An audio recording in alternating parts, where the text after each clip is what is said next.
friends, I am so glad you're joining me today. This is Marla and I have a new CottageCutz video for you featuring Mama Goose, which is an adorable die that's available in the CottageCutz store. I went for a storybook theme. I kind of think this looks a little bit like a nighttime or evening dusk bayou scene, and I just thought that these little geese were adorable. I'm creating an all occasion card, so I'm really not defining what the occasion is for this. I'll just keep it in my stash if I have a baby shower, or maybe I want to send somebody just a note. I can just pull out this sweet little card and send it out. This is the pond with cattail and lily pad. I also cut that out using my Anna Griffin die cutting machine. I'm cutting all of my images out using white Nina Solar White Classic Crest cardstock, and I'm going to do some ink blending, which is one of my favorite things to do with my die cuts. I really like creating my own custom colors and shading rather than using individual pieces of colored cardstock. My inks do the trick for me. For the pond, I'm starting out with paper tray ink Spring Rain.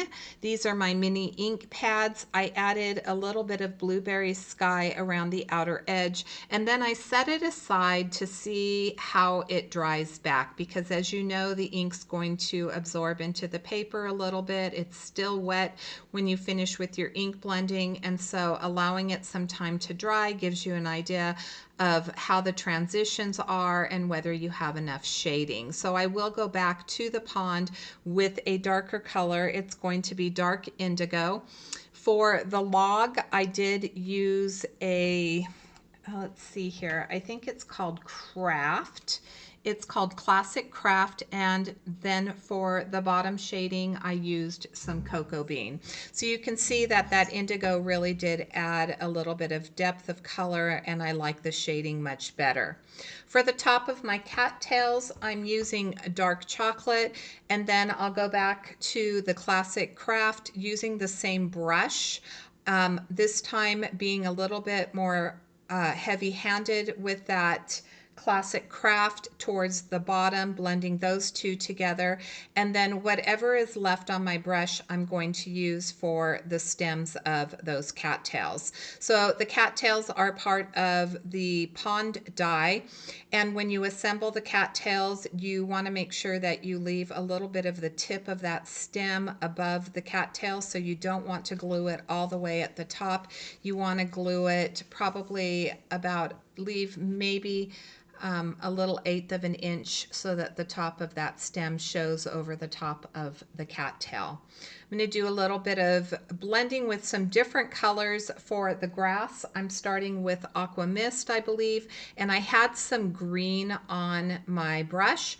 So I will add a darker color using, I believe this is Hawaiian Shore for the scarf for Mama Goose, so that's going to tie in a little bit of that blue-green that I had for my grass. And then I had some darker green, which was actually, I believe it was ripe avocado. Again, all of these are from CottageCutz that I added to that little bit of grass. For my blades of grass, I'm adding tropical teal, and then I'll come in with a darker green, or actually a brighter green. This one is called New Leaf. Again, I used the same brush, so I have a little bit of that tropical teal on the brush, and that's going to tone down some of that new leaf that I used. I just wanted to add a little bit more color to the scarf. And then for that rock, I'll use Smoky Shadow. I wanted to go with more of a black gray rather than with the brown. I thought that it would just add a little bit of a pop to the scene. So there's most of the pieces. I'm going to add a little bit of water droplets because these are water reactive inks. I love water reactive inks. And then I do have my Wagner heat tool. This one happens to have two settings. There's a low setting and a high setting. So I didn't need my Ranger heat tool for this project. I could just use that low heat setting with this gun. I have this spring branch with leaves, and I started off with, I believe, cocoa bean, and then I added a darker color of dark chocolate. I wanted to add more contrast. I didn't want all of my browns to be the exact same color.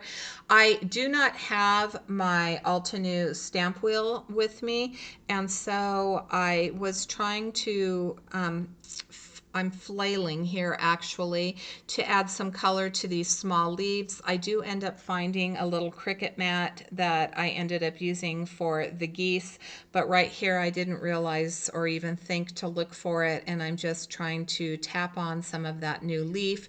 And then finally I want to add a little more depth of color, and I'll tap on some of that ripe avocado, this time using more of a finger dauber, which is going to give me a little bit more control than the blending brush does. And there's the mat. So I did go ahead and order the Altenew stamp wheel insert mat. I'm at my second home for the summer, and I don't have one of those mats here. I could have waited for the larger mat to get back in stock, but I just decided to just go, the stamp wheel mat has been working well enough for me. I like the way that it holds my ink pads. I know there are other ones out there such as Waffle Flower. I like the way that the Altenew mat actually has a kind of like a suction cup grip, which is going to work well with my mini Tim Holtz glass mat. It'll hold it in place quite well, and it still has the nice grip that will hold my ink pads in place when I'm doing my ink blending. I started with a Tombow watercolor pen and went direct to the paper. It wasn't blending very well, but I am keeping that little gosling. Anyway, I was able to blend it out well enough. All of them are not going to be the same color. I like to add that little definition using the gray watercolor. So you can see I do have it scratched onto my glass mat over on the left, and I'm using this watercolor pen just to pick up the color and then blend it out. The tip of this brush is very, very just lightly saturated. So once I finished with that, I wanted to start putting my branch together. I use a combination of my tweezers and the reverse, or not the reverse, my tweezers and this jewel picker. So both of them work. Sometimes the jewel picker stops working and I have to use the tweezers. It makes it a little bit easier sometimes. So I kind of switch back and forth between the two. And my glue, the pin actually glued to the inside, so it's adhered, and then the head came off when I tried to pull it out. Lots of problems with that. So I did order the My Sweet Petunia precision glue press. I know some people love it, some people hate it. I thought that I would give it a try since I was having glue issues here with my wet glue. In fact, I do end up switching to a tape runner because I get so frustrated with either too much glue coming out or not enough glue. I did use one of my dies from my stash to cut out this label. I cut down a panel to 4 by 5 1/4 inches, and then I cut the label out of the center. I added foam tape to the outer edge that you'll see in just a moment, but for the inside I'm doing a little bit of ink blending. I wanted to go, as I mentioned before, with kind of a sunset scene, so instead of blue for the top of my sky, I started with a plum pudding. I laid down a little bit of a hibiscus burst, which is more of a pink, and then more of a peachy pink, which is berry sorbet. For the grass right now, I have down, I believe it's I think it's spring moss that I added, and then I added some amethyst allure, which is that darker purple towards the top. I'm making the outside edges just a little bit darker and then lightening it up more towards the center. And then I'll finish off this with vintage Jadette, which is kind of a minty pink. I did have a little bit, I didn't bring my brush in from the edge. You can see that I do have that dark spot at the top, but that's where my branch is going across, and so you're really not going to notice it. And of course, I added the ink splatters. As I mentioned before, these are water reactive, so it's going to give me just a little bit of texture for the background. So the white that's going to go around that, I'm going to adhere that to an A2 top folding card base, and then I added foam tape to the back of that, and then I inserted the piece that we just ink blended. I wanted my branch, because it was a little bit larger, I didn't want to cut off the ends of the leaves, like where the branches are. So I thought that I would just bring it in from the edge of that outer piece, so that white border that I have, that's a much better word. And I'm going to do the same with the log just to balance it out. So I do trim those down just a little bit with some scissors. I got a little piece of something, I think it was maybe some of the backing from the foam tape that was kind of stuck there underneath. So none of this has any foam tape other than that outer white edge. These flowers come from the CottageCutz spring watering can, and I did add a little bit of stickles to it. For the really dark leaf in the back, I used Scarlet Jewel, which is a mahogany color. I used the berry sorbet for the flower that's on the left-hand side over the top of that. And then I used, let's see here, I think I used the amethyst allure on the lilac. And I just need to tuck these behind. So to balance out those flowers on the right side, I'm going to add my 3 cattails and the grass. And then I thought that it needed some flowers over on that side, so I do bring in one more stem from the spring watering can and just add another, just one single flower over there on the right hand side. So I'm going to tuck these in behind my pond, and then I'll add the little grass to the bottom of that. You notice that I'm using that tape runner, as I mentioned before. The tape runner, I'm able to use it on this mat because obviously this is a sticky mat, so I don't care if there's any over taping. That tape is just going to make the mat sticky, so I have no concerns there about using it, and so I thought it was much better than trying to add the tape runner on my glass mat and then having to clean my glass mat up. There's a little firefly that I colored. I did add stickles to the wings of that firefly. And then we have the 2 rocks that I need to add to the bottom along with the little patch of grass.